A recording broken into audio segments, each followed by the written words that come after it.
Bismillahirrahmanirrahim. Assalamualaikum warahmatullahi wabarakatuh. Alhamdulillahirabbil alamin.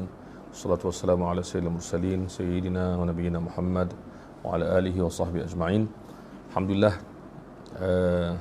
kita dapat lagi meneruskan pengajian di Tirmizi Center, dan pada kali ini kita menyambung pengajian yang telah lama terhenti, iaitu bacaan kitab Sunan Ad-Darimi atau Musnad Ad-Darimi.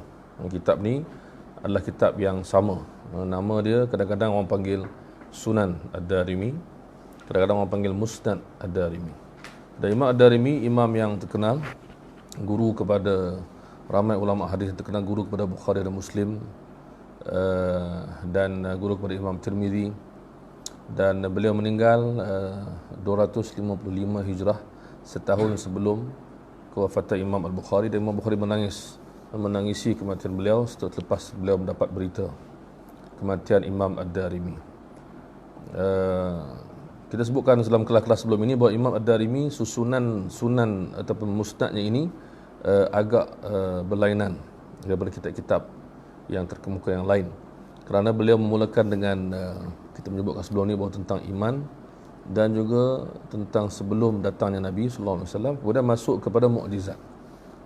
Jadi sekarang ni kita berada pada insya-Allah kita menyambung pengajian kita pada hadis ke-24 ke atas, iaitu masih dalam bab mukjizat baginda sallallahu alaihi wasallam, dan kita berada di bab mukjizat tentang beberapa perkara yang berlaku, kita akan lihat nanti.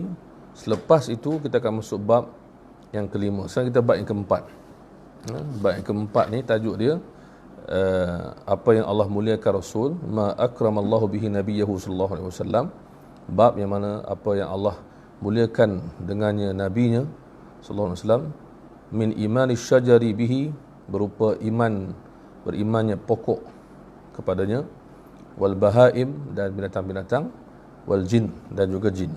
Jadi ini dikumpulkan dalam bab yang keempat. Bab kelima nanti kita akan masuk bab ma ukrima bihi nabiyyu sallallahu alaihi wasallam, apa yang dimuliakan Nabi dengannya, dengan bentuk mukjizat, min tafjiril ma'i min asabi'ih, keluarnya air daripada celahan jarinya. Baik, kita sambung bab yang keempat dulu. Di hujung bab yang keempat, hadis ke-24. Kata Imam Ad-Darimi, akhbarana Muhammad bin Yusuf qala hadatsana Sufyan 'an al-A'mash 'an Shimr bin Athiyyah 'an rajulin min Muzainah aw Juhainah qala Shalla Rasulullah sallallahu alaihi wasallam al-fajr. Satu hari Nabi solat subuh. Tapi ada berlaku benda yang ajaib, mukjizat. Selepas solat itu, fa idza huwa biqaribin min mi'ati dhi'bin qad aq'aina ufuduz dhi'ab. Tiba-tiba selepas subuh baru disedari terdapat banyak serigala mencecah 100 ekor datang dan duduk nak jumpa Nabi sallallahu alaihi wasallam. Rombongan serigala. Dan dalam sebagian riwayat disebutkan mereka menggoyang-goyangkan ekor mereka, nak jumpa, nak cakap, nak mengadu pada Nabi sallallahu alaihi wasallam. Nabi sallallahu alaihi wasallam, semua orang datang mengadu dekat baginda sallallahu alaihi wasallam. Manusia, bukan manusia, malaikat, jin, semua nak mengadu, sebab dia yang paling baik, manusia yang paling baik. Kita kalau kita nak mengadu kepada manusia, mestilah manusia itu yang baik dengan kita. Kalau kita pergi mengadu dan kita pula yang kena marah, tak payahlah. Jadi Rasulullah ni datang semua, bukan hanya manusia, tapi di sini ialah serigala. Dan mereka datang mengadu apa? Mengadu makanan mereka kurang. Mereka kalau boleh nak minta diberikan makanan tambahan untuk mereka. Ini mirip dengan hadis lain, antara dalam Sahih Muslim dan lain-lain. Datangnya jin Islam minta makanan tambahan, makanan tak cukup. Maka Rasulullah dalam hadis Sahih Muslim tersebut telah mengatakan kepada mereka, Allah telah berikan kamu tulang-tulang yang halal. Kalau manusia makan habis dagingnya tinggal tulang tu akan dagingnya akan tumbuh balik untuk dimakan oleh jin di Islam. So ini macam tu juga, dia datang minta bantuan untuk menambahkan makanan. Kemudian masalah ni ialah ramai orang menyangka bahawa jin makan tulang. Bukan. Dalam hadis-hadis yang sahih, jin bukan makan tulang. Jin Islam, Allah jadikan tulang yang halal itu yang telah manusia makan, tumbuh balik dagingnya dan mereka makan di dalam alam jin. Jadi jin tak makan tulang. Mungkin manusia kot makan tulang. Kan? Semangat tu. Baik. Jadi datang serigala, duduk macam orang kata apa, menunggu sesuatu. Rupanya nak mengadu, nak minta ditambahkan makanan mereka. Jadi Rasulullah SAW beritahu dekat orang-orang sahabat-sahabat dia. Nabi bagi cadangan. Nabi kata, tardakhu lahum syai'an min ta'amikum wa ta'manuna ala ma siwa dhalik. Boleh tak kamu beri sikit makanan yang kamu ada, maksudnya makanan serigala, mungkin bagi sikit. Katalah orang tu mengembala kambing yang banyak, so dia bagi sikit dekat serigala, yang lain serigala tak akan kacau. Bermakna perjanjian kesepahaman antara serigala dengan pengembala-pengembala ni ialah kami ambil sikit, yang banyak tu selamat. Jadi ini Rasulullah SAW tidak mengarahkan, tapi dia mencadangkan. Sebab Rasulullah SAW tahu ini hak orang yang memiliki, menternak binatang-binatang yang banyak ni, ini hak dia. Maka dalam jawapan mereka berkata, fasyakau ila Rasulullah sallallahu alaihi wasallam al-hajah. Mereka mengatakan, tak boleh Rasulullah, kami ini miskin, kalau kami bagi ni, kami itu, kami ni. So mereka mengadu pula. Tadi serigala mengadu, ini manusia pula mengadu juga. Jadi serigala cakap, kami nak minta makan sikit, tak cukup makanan. Kemudian mengadu. Rasulullah pula baik, maka dia prihatin kepada serigala ni. Tapi dia pun kena tanya juga, yang manusia yang menternak ni, yang mengembala ni, ini dia punya hak dia. Itu sifat Rasulullah SAW. Bila ditanya kepada sahabat-sahabat Nabi, boleh tak, terima tak cadangan tu? Maka mereka kata, kami pun susah Rasulullah, sialah kami. Itu maksud dia. So sekarang ni Rasulullah SAW nak mendamaikan, nak menyelesaikan. Kemudian Rasulullah SAW kata kepada sahabat-sahabat dia, beritahulah mereka, cakaplah dekat mereka, dekat serigala ni, beritahu kamu susah dan sebagainya. Maka akhirnya selesai, dan dalam sebagian riwayat disebutkan bahawa habis macam tu, dan disebut di sini fa kharajna walahunna awa, mereka keluar dan mereka bunyi serigala lah. Macam serigala kan, bunyi yang biasa kita dengar. Jadi lihat bagaimana Nabi SAW memahami percakapan binatang seperti ini. Dan banyak lagi hadis lain yang kita akan jumpa insya-Allah, yang menyebut tentang bagaimana Nabi SAW juga seperti Nabi Sulaiman alaihissalam yang memahami percakapan binatang. Dalam surah An-Naml kita baca, tapi Rasulullah lebih lagi, kerana setiap mukjizat yang diberikan kepada Nabi-Nabi dan Rasul terdahulu, Rasulullah SAW mendapat mukjizat yang lebih besar.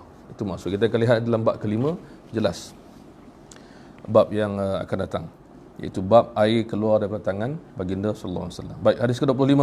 Kata Imam Ad-Darimi, akhbarana Ishaq bin Ibrahim qala hadatsana Abu Muawiyah qala hadatsana Amash an Abi Sufyan an Anas bin Malik radhiyallahu anhu. Qala, Anas bin Malik berkata, jaa Jibrilu ila Rasulillah sallallahu alaihi wasallam wa huwa jalisun hazinun. Jibril datang jumpa Nabi ketika Nabi sedih. Waqad takhaddaba bid-dami min fi'li ahli Makkah min Quraisy. Nabi pada waktu itu badan dia berdarah disebabkan tentangan atau perbuatan orang-orang Quraisy, orang kafir bentuk itu. Jadi Rasulullah SAW bukan tak pernah sakit dari segi peperangan ataupun gangguan dan sebagainya. Nabi berdarah.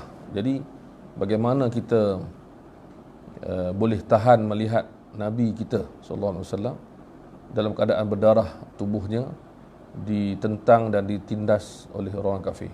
Maka Jibril datang. Ini sahabat yang sejati, dia datang, dia nak bantuan, dia nak memberi bantuan. Jadi Jibril datang.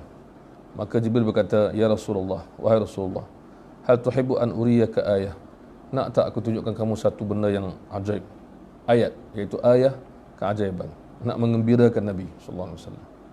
Di antara cara Rasulullah digembirakan ialah dengan turunnya Quran, dengan ziarahnya malaikat, dengan Islamnya jin dan sebagainya, dengan semua mukjizatnya, mengembirakan dan menambah kekuatan, dorongan, motivasi, galakkan kepada baginda. Maka Nabi kata, na'am, ya, saya nak tengok. Tunjuklah wahai Jibril. Maka Jibril kata, atau Jibril buat apa? Jibril fanadhara ila syajaratin min waraihi faqal ud'u biha. Maka ada pokok di belakang Nabi, dia kata panggil pokok tu. Faqala murha faltarja. Ud'u biha fada'a biha faja'at faqamat baina yadayhi. Kata Muhammad, panggil pokok tu. Dia pun panggil, pokok mari sini. Macam pokok tu keluar bertempat dia, jalan jumpa duduk depan Nabi sallallahu alaihi wasallam. Kita biasa tengok dalam movie je lah, pokok hidup. Ni pokok tu hidup, keluar daripada akar dia, dengan akar dia keluar bertempat dia, datang depan Nabi sallallahu alaihi wasallam. Faqala murha faltarji. Jibril kata, suruh dia balik. Dia akan balik. Fa amaraha faraja'at. Nabi pun kata, pergi balik tempat kamu. Dia pun jalan balik pergi tempat dia. Maka Rasulullah sallallahu alaihi wasallam berkata, hasbi, cukup. Alhamdulillah, maksudnya satu kekuatan yang ada, semangat bila tengok benda ni berlaku, menandakan Nabi sallallahu alaihi wasallam di jalan yang benar. Walaupun tentangan tu berlaku banyak ketika Nabi berdepan dengan orang kafir. Baik. Kalau kita panggil pokok tak ada apalah. Kan? Kalau dia datang kita pula lari malam-malam kan. Baik.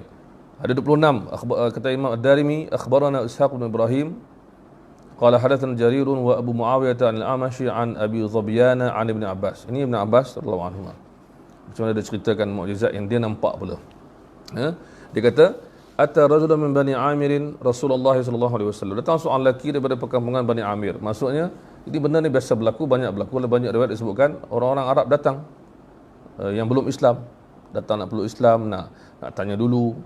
Kadang Nabi berjumpa mereka di tengah perjalanan, Nabi ajak masuk Islam. Ini biasa berlaku. Di sini orang Arab kampung ni dia datang. Maka Nabi sallallahu alaihi wasallam kata kat dia, ala urika ayah. Nak tak aku tunjuk kau satu ayat, satu tanda, satu benda yang ajaib. Dan ada ayat yang lain disebutkan bahawa Nabi kata kepada orang ni, kalau aku tunjuk satu benda yang ajaib, adakah kau nak memeluk Islam? Macam itulah. Jadi di antara manusia itu ada yang memerlukan kepada benda-benda sebegini, ada yang tidak perlukan benda sebegitu. Baik. Kemudian Nabi kata, nak tak aku tunjukkan satu benda yang ajaib? Dia kata, bala. Bala ni maksudnya sudah pasti. Of course. Dia pun cakap, fadhhab fad'u tilkal nakhlah. So tadi Jibril suruh Nabi panggil pokok. Sekarang Rasulullah sallallahu alaihi wasallam, Nabi kita, suruh Arab ni pergi panggil pokok tu. Baik. Jadi dia kata, fadhhab, pergilah, fad'u tilkal nakhlah, pergi panggil pokok kurma tu. Pergi panggil dia. Engkau pergi dan panggil.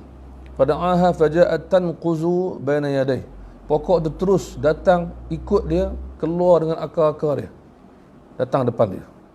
Terkejutlah orang tu kan, maksudnya Masya Allah, terkejutlah dia.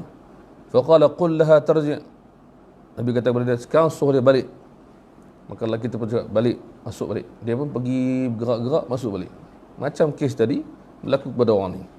Tadi berlaku kepada Rasulullah, sekarang berlaku kepada orang ni, orang kampung, orang Badui ni. Faqala ya Bani Amir, kan, apa yang berlaku? Jadi lelaki tadi balik. Maksudnya apa? Balik ke kampung dia.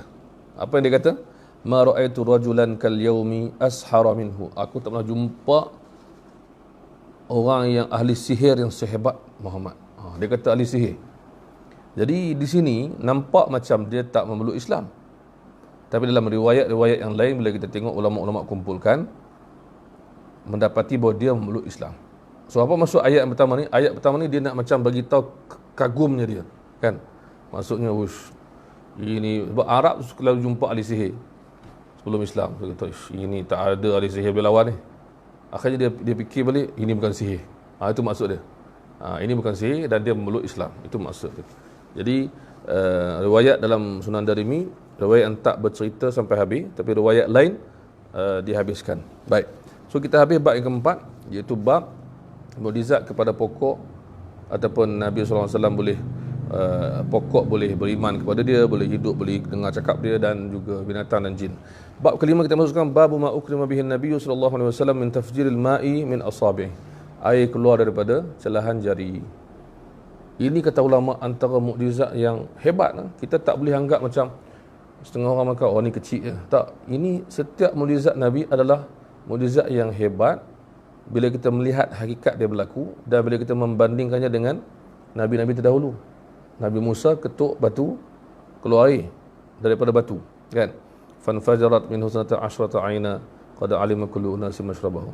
So Rasulullah pula bukan guna tongkat, bukan ketuk batu, bahkan yang paling keluar air daripada batu, daripada bukit semua kita tak pelik.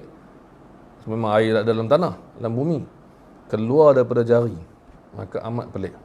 Maka inilah kita panggil mukjizat Rasulullah mengatasi para rasul yang terdahulu alaihi wassalatu wassalam. Semuanya adalah utusan Allah, tapi kelebihan Allah berikan kepada penutup dan pengakhir dan penghulu segala nabi. Itu Nabi kita Muhammad sallallahu alaihi wasallam. Baik. Hadis ke-27, kata Imam Ad-Darimi, akhbarana Ismail bin Ibrahim qala hadatsana Syu'aib bin Safwan an Atha' bin Sa'ib an Nabi Duha an Ibn Abbas. Ibn Abbas lagi. Dia kata, Ibn Abbas berkata, da'an Nabiyyu sallallahu alaihi wasallam Bilalan. Satu peperangan, satu musafir, Nabi panggil Bilal. Fa talaba Bilalul ma'. Maka Nabi suruh Bilal cari air. Maka Bilal kata apa? La wallahi ma wajadtul ma'. Rasulullah tak ada air, tak cukup air, tak ada air. Kemudian Nabi kata, fahal min shannin. Shannin ni bekas air yang dibuat daripada kulit yang digantung di rumah orang Arab ataupun dibawa dalam musafir. Dia macam kalau kita tengok serta koboi tu kan, serta koboi buah air dalam bekas-bekas yang macam-macam tu, bukan botol aja, bekas yang macam bulat, ada kulit, dibuat daripada kulit tu, ada penutup dia tu. Okey, ada tak bekas air? Itu maksud Rasulullah SAW. Ambil bekas tu dan letakkan tangan dia dan keluarlah air daripada tangannya. Disebutkan ainun, masuk mata air keluar bertangan dia. Dia buka bekas tu, dia letakkan tangan dia, keluar air. Dan di sini menarik, nanti akhir kita akan jumpa juga hadis ni. Katanya di sini disebut Ibnu Mas'ud dia minum. Orang lain tahu wudu. Maksudnya orang lain ambil air tu untuk berwudu. Sebab dia perlukan air kan untuk wudu. Ibnu Mas'ud ni dia minum. Dan kita akan tahu kenapa dia minum di akhir bab ni nanti. Baik, hadis lepas tu akhbarana Abu Nu'man kata Darimi, haddatsana Abu Awanata 'an al-Aswad bin Qais 'an Nubahil al-Anazi annahu qala Jabir bin Abdullah. Ini Jabir pula. Jabir sahabat Nabi yang muda di zaman Nabi, yang banyak juga menghafal hadis. Di antara sahabat yang banyak hafal hadis seperti Ibnu Abbas, seperti Anas, seperti Abu Hurairah. Dia kata ghazawna aw safarna ma'a Rasulillah. Kami berperang, bermusafir. Musafir perang, masuk perang tempat yang jauh, kena musafir pergi dan balik. Apa yang berlaku? Kami lebih kurang 200 lebih tentera. Maka waktu solat sampai, Nabi SAW mencari air wuduk. Macam biasalah, datanglah orang bawa bekas kecil, air sikit. Maka Rasulullah SAW tuangkan air sikit tu daripada bekas tu ke bekas yang lain yang dipanggil qadah. Qadah ni bekas yang para ulama kata bekas macam mangkuk yang boleh minum air atau susu yang kenyang 2 kali, ataupun 2 orang boleh minum satu bekas tu. Yang sederhana. Dan kalau kita tengok dalam pameran barang-barang tinggalan Islam, ada qadah tu, ternampak bentuk dia macam mangkuk yang digunakan untuk minum air. Maka Rasulullah SAW buat apa? Tuangkan air dalam tu. Kemudian Nabi wuduk daripada air tu. Belum keluar air berjari lagi. Kemudian orang pun berebutlah nak ambil air tu. Nabi kata nanti dulu, sabar. Maka Nabi letak tangan dia pula dan keluarlah air. Nabi kata bismillah. Kemudian Nabi kata asbighut tuhur. Wuduklah dengan sempurna. Maka apa kata Ibn Abbas di sini? Jabir, minta maaf. Jabir kata, dia kata fa wallazi huwa batalani bi basari. Demi Allah telah mengujiku dengan mataku. Maksudnya apa? Jabir di usia tua dia buta. Maka dia bersumpah dengan nama Allah dan dia bersabar dengan apa yang Allah bagi. Dia kata aku sungguhnya melihat banyak mata air keluar. Maksudnya bukan satu tempat, banyak tempat keluar daripada celah-celah jari Nabi sallallahu alaihi wasallam, dan Nabi tidak mengangkatnya sehinggalah mereka habis berwuduk. Jadi bukan air keluar sikit-sikit, air keluar banyak. Itu maksud dia. Hadis ke-29. Kata Imam Ad-Darimi, akhbarana Abu al-Walid at-Tayalisi wa Sa'id bin Rabi'i qala hadatsana Syu'bah an Amr bin Murrah wa Husain sami'a Salim bin Abi al-Ja'di yaqulu sami'tu Jabir lagi Jabir bin Abdullah kata, asabana atashun fajahashna. Kami pernah melalui satu peringkat, satu keadaan kemarau dalam musafir dan sebagainya. Kami jumpa Nabi dan Nabi letak tangannya dalam satu bekas dan keluar air daripada jari dia seperti mata air yang keluar banyak. Macam orang Arab ni dia jumpa mata air, dia sukalah di mana-mana. Dia tak nampak daripada tangan Nabi SAW. Nabi kata, uzkuru subhanallah fasharibna hatta wasi'ana wa kafana. Nabi kata, sebut nama Allah, bismillah. Kalau kata Jabir, kami minum sampai kami kenyang. Kan? Jadi dalam riwayat yang disambung lepas tu, seorang tanya dia, murid dia tanya dia, kam kuntum, kamu berapa orang semua masa tu? Jabir kata, kami 1,500, kami 1,500 orang. Semua kenyang minum. Dan apa Jabir kata, walau kunna 100,000 lakafana, kalau kami 100,000 pun cukup. Air ni banyak betul. Dan Nabi SAW datang air itu mencukupkan jumlah yang ada. Kalau ramai lagi, kata Jabir, pasti akan cukup lagi. Itu dia. Betapa pentingnya ni. Dan air ni, air datang dari mana? Masya Allah. Kan? Hadis ke-30, kata Imam Ad-Darimi, akhbarana Muhammad bin Abdullah Ar-Rakhashi qala hadatsana Ja'far bin Sulaiman qala hadatsana Ja'd bin Abu Utsman qala hadatsana Anas bin Malik qala hadatsana Jabir bin Abdullah. Anas bin Malik kata, Jabir beritahu dia, syaka ashabu Rasulullah sallallahu alaihi wasallam al-atash, sama juga sahabat Nabi tidak ada air untuk minum, haus. Maka Nabi minta satu bekas, Nabi dituangkan air kepada dia yang ada berbaki sikit dan Nabi letak tangan dia. Dan kata Jabir, aku melihat keluarnya air yang beberapa mata air daripada jari-jari Nabi SAW dan manusia dan orang ramai pada masa itu yastaqun hatta istaqan nasu kulluhum. Maka gunakan air itu untuk minum dan lain-lain sampai habis, semua cukup. Kisah yang lebih kurang sama, cuma lepas-lepas ini kita akan lihat betapa cerita itu datang daripada orang lain pula dan ada penambahan. Hadis ke-31, kata Imam Ad-Darimi, akhbarana Abdullah bin Musa an Israil an Mansur an Ibrahim an Alqamah an Abdullah. Daripada Abdullah ni biasa ulama hadis kata, kalau Abdullah ni disebut tanpa bin, biasanya adalah Ibnu Mas'ud. Biasanya begitu. Lebih-lebih lagi kalau dia diambil daripada Alqamah, murid dia. Walaupun begitu, ada juga keadaan yang Abdullah ni adalah Ibnu Umar atau lain-lain. Di sini adalah Ibnu Mas'ud. Dia kata, Ibnu Mas'ud mendengar berlakunya tanah yang jelus, tanah tenggelam. Maksudnya pada masa zaman ni dia dengar ada orang beritahu ada benda menakutkan berlaku. Itu tanah runtuh, tanah jelus apa semua. Maka Ibnu Abbas kata, kunna ashabu Muhammadin sallallahu alaihi wasallam na'uddul ayati barakah wa antum ta'uddunaha takhwifa. Maksud kata Ibnu Mas'ud, dia kata, kami sahabat Nabi dulu, zaman Nabi, tanda-tanda kebesaran Allah tu kami banyak kaitkan dengan keberkatan. Maksud bila ada berlaku benda berkat, kami anggap itu tanda kebesaran Allah. Tapi kamu hari ini, dia kata, orang lain, maksud orang zaman dia, bila berlaku benda yang menakutkan, baru anggap itu tanda kebesaran. Itu maksudnya. Kami dulu, kami anggap semua tanda kebesaran termasuk keberkatan yang kami dapat, benda-benda yang mengembirakan juga adalah ayah, tanda kebesaran. Cara dipikir itu maksudnya. Dia akan ulang lagi lah hadis lepas ni. Jadi dia pun cerita contoh tanda kebesaran Allah dan yang kami anggap sebagai satu keberkatan ialah kami duduk dengan Nabi SAW satu masa, tak ada air. Maka Nabi suruh cari air. Adalah sikit, Nabi tuang dalam bekas, kemudian letak tangannya dan air keluar daripada celah jari dia. Dan Nabi kata apa? Hayya ala tahuril mubarak. Cepat, segeralah, ayolah datang minum air ataupun at-tahur, iaitu air wudu, air bersuci ni yang berkat. Wal barakatu minallah, dan berkat itu datang daripada Allah. Fasharibna, kami pun minum, kata Ibnu Abbas, kata Ibnu Mas'ud. Kemudian Allah kata, kunna nasma'u tasbih at-ta'ami wa huwa yu'kal. Antara benda lain juga kami dengar makanan bertasbih ketika dimakan di depan Nabi sallallahu alaihi wasallam. Jadi para sahabat ni dianggap semua tanda-tanda yang ini adalah kebesaran Allah, bukan hanya yang menakutkan barulah nak ingat kepada Allah. Benda yang menggembirakan juga mengingat kita kepada Allah, keberkatan daripada Allah. Baik. Hadis lepas tu kata Imam Ad-Darimi, akhbarana Muhammad bin Abdullah bin Numair qala hadatsana Abu Jawabi an Ammar bin Ruzaiq an al-Amash an Ibrahim an Alqamah an Abdullah. Sekali lagi Abdul Mas'ud lagi. Di sini kita akan lihat di hujung nanti kenapa dia minum sedangkan ramai orang guna untuk wuduk. Dia akan sebutkan di hujung. Kata Abdullah bin Mas'ud, zulzilatil ardu ala ahdi Abdullah. Berlaku gempa bumi pula.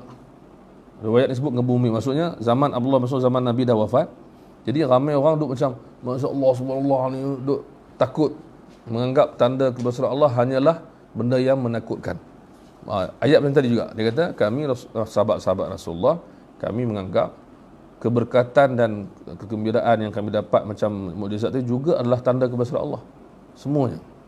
Maka dia katalah bila masuk waktu solat tak ada air. Sebagai riwayat menyebutkan solat asar, tidak ada waktu air, tidak ada air pada waktu solat asar. Maka Rasulullah minta bekas dan letak tangan dia keluar air. Kemudian Nabi kata hayya li ahli al-wudu wal barakatu min Allah. Marilah cepatlah ambil wuduk. Nak wuduk cepat, inilah keberkatan daripada Allah. So itu maksud keajaiban itu adalah keberkatan daripada Allah SWT. Fa aqbala an-nasu fatawaddau. Ramai orang datang wuduk. Tapi kata tengok kata-kata dia. Wa ja'altu la hamma li illa ma udkhiluhu batni. Aku masa tu aku tak fikir lain lah. Aku fikir macam mana aku nak masukkan air ni sebanyak dalam perut aku. Sebab apa? Sebab dia kata sebab Nabi sebut ini berkat daripada Allah. Ada air berkat, tunggu lagi. Itu maksudnya bila ada benda yang diberkati, minum banyak-banyak. Macam kita pergi Mekah air Zam-Zam tu, minum Zam lah. Minumlah bila merasa sebab dia dah lah sedap, dah lah sejuk. Lepas tu kita pula di mana-mana kita jumpa bekas tu, kan? Kita nak sa'i berjumpa, kita nak tawaf tak jumpa lah, tapi tepi di masjid kita jumpa. Sikit-sikit minum air tu. Tak apa. Air Zam-Zam minum. Dan terdapat hadis-hadis yang lain menyebutkan ma'u zamzam liman syuriba lahu. Air Zam-Zam boleh dapat hajat dengan apa yang kita niatkan. Sebab tu para ulama bila minum air Zam-Zam dia niat dapat ilmu. Seperti orang tu, seperti orang ni, maka dapat.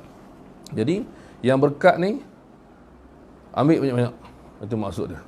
So ini mengingatkan saya kepada kisah Nabi yang kita baca Sahih Bukhari itu, Nabi Ayub. Dan Sahih Bukhari bila dia sembuh sakit dia disebabkan air mata yang keluar dia mandi semua, kemudian Allah jatuhkan belalang emas dari langit. Jadi apa yang berlaku? Nabi Ayub pulun nak ambil, berebut emas tu ni. Kalau kita berebut juga, tapi Nabi Ayub berebut sebab lain. Dia pulun nak ambil ni sebab lain. Maka Allah firman Nabi Ayub, tak cukupkah apa yang telah aku beri kepada engkau wahai Ayub? Tapi Nabi Ayub jawab apa? Ini berkat, aku mesti ambil keberkatan daripada engkau ya Allah. Sebab turun dari langit emas yang Allah berikan, memang ni berkat, aku pulun nak dapat keberkatan, bukan nak dapat nilai tu. Sama juga macam kita boleh kaitkan juga kisah Imam Syafi'i yang pergi rumah Imam Ahmad. Imam Syafi'i makan sikit, tiba-tiba sampai Imam Ahmad dia makan banyak. Jadi anak Imam Ahmad, anak kecil dia ke anak macam anak dia lah, selalu dengar Imam Ahmad puji Imam Syafi'i. Jadi dia macam terkejut, kenapa orang yang ayah aku puji makan macam ni banyak sangat. Maknanya bukan macam ulama dulu makan sikit, kan, tiba-tiba makan banyak. Jadi anak dia macam kan. Jadi dah habis semua, dah nak balik esok tu, maka Imam Ahmad ditanya oleh anak dia dan dia bertanya Imam Syafi'i, kenapa makan banyak kan? So dia kata, ini makanan rumah kau ya wahai Imam Ahmad, makanan yang paling berkat, paling bersih, paling suci, aku nak makan banyak. Itu maksud dia. Ini peluang aku lah nak jumpa makanan macam Imam Ahmad punya keluarga yang masak. Kan, kalau kita semua tayang lapak insya-Allah. Jadi orang kata apa? Keberkatan ni, inilah sebabnya Rasul kata, aku tak peduli. Yang dalam fikiran aku nak minum sebanyak mungkin. Sebab apa? Sebab Nabi kata berkat air ni. Memang dia sangat-sangat puluh lah. Itu. Dan dia beritahu macam ni, jumlah mereka ialah 1,500 orang. 1,500 orang. Yang tadi kan, sama macam yang tadi kan, dia beritahu 1,500 orang. Jadi dan kita tengok di sini para ulama menyatakan bagaimana Nabi SAW berlaku, bagi setengah orang mungkin dia ingat berlaku kadang-kadang, tak berlaku banyak kali juga sebenarnya.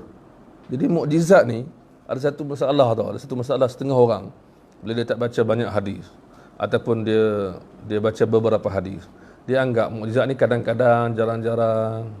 Tapi bila kita baca bab ni, yang kebaikan kita baca Sunan Darimi ni ialah bab awal-awal dia dah buat bab mukjizat. Dia kumpul mukjizat sampai kita faham, ya Allah, banyaknya mukjizat. Maksudnya berlaku setiap masa. Inilah Nabi kita, bukan orang biasa. Setengah orang cakap, oh mukjizat ni kadang-kadang. Kenapa dia cakap kadang-kadang? Maksudnya dia tak baca hadis, ataupun dia tak merenungkan hadis-hadis ni. Sebab tu bila kita tengok dalam kitab sirah, kan, kitab sirah, para ulama kumpulkan mukjizat Nabi macam-macam. Kaki patah disembuhkan, buat macam tu sembuh. Mata terkeluar masukkan, sembuh. Mata Sayyidina Ali bengkak sampai tak dengar, Nabi ludah, sembuh. Apa ni, badan naik macam-macam merah, Nabi usap, hilang. Apa lagi? Segala pokok, segala binatang, segala air, segala belah bulan. Apa ni, Jabir naik unta yang sakit, slow, Nabi pukul sekali laju terus. Kan? Mukjizat Nabi ni banyak sangat. Nabi mukjizat berkata akan berlaku. Kan? Nabi tahu benda yang dulu, kemudian Nabi tahu ni. Jadi sepanjang Nabi berdakwah ni, kita tak boleh cakap mukjizat Nabi sikit. Quran lagi. Jadi mukjizat Nabi banyak. Doa minta hujan lagi. Kan? Lepas tu macam hadis Sahih Bukhari Muslim, Nabi tengah khutbah Jumaat, lepas tu bangun seorang mengadu Rasulullah kemarau, Nabi doa hujan straight seminggu hujan. Lepas tu banjir, next Jumaat Rasulullah banjir. Nabi SAW senyum. Nabi senyum, kan? Maksudnya Nabi itu minta hujan ni, kan? Senyum. Lepas tu Nabi doa, lepas tu sahabat keluar tengok ada kubah yang hujan tu ke tepi semua, tak kena ke penduduk. Banyak sangat berlaku. Dengan surat Mi'raj lagi, dengan apa. Jadi kita melihat kekerapan ni adalah satu benda yang meyakinkan orang zaman tu. Tidak boleh dinafikan kepentingan mukjizat ni dalam dakwah. Itu maksud dia. Baik, insyaAllah setakat itulah kita. Dan kita akan sambung insyaAllah akan datang pada bab ke-6. Ke-6 lagi syok lah, iaitu bab khas tentang pokok batang kurma yang menangis. Kerana Nabi buat mimbar, ataupun Nabi dibuat untuknya mimbar, maka Nabi tinggalkan batang kurma tersebut. Jadi insyaAllah akan datang, kalau ada rezeki pada hari Khamis atau pada hari mana pun, kita akan lihat siri seterusnya. Dan insyaAllah saya akan ceritakan bagaimana batang kurma ni, bentuk masjid zaman Nabi itu macam mana. Sebab setengah orang dia tak dapat gambaran bentuk masjid zaman Nabi itu macam mana, besar mana. Dan ramai orang tulis tentang tarikh Masjid Nabawi, sejarah Masjid Nabawi, daripada kecil sampai diperluaskan, sampai dibesarkan. So itu kita akan ambil khas, dan kita akan lihat dalam bab ke-6 bagaimana batang kurma itu bercakap ataupun menangis, sebagai satu mukjizat Nabi. Sedihnya dia bila dia tak digunakan lagi oleh Nabi SAW. InsyaAllah kita akan sambung bab ke-6, hadis ke-34. Wallahu a'lam. Subhanakallahumma wa bihamdika asyhadu an la ilaha illa anta astaghfiruka wa atubu ilaik.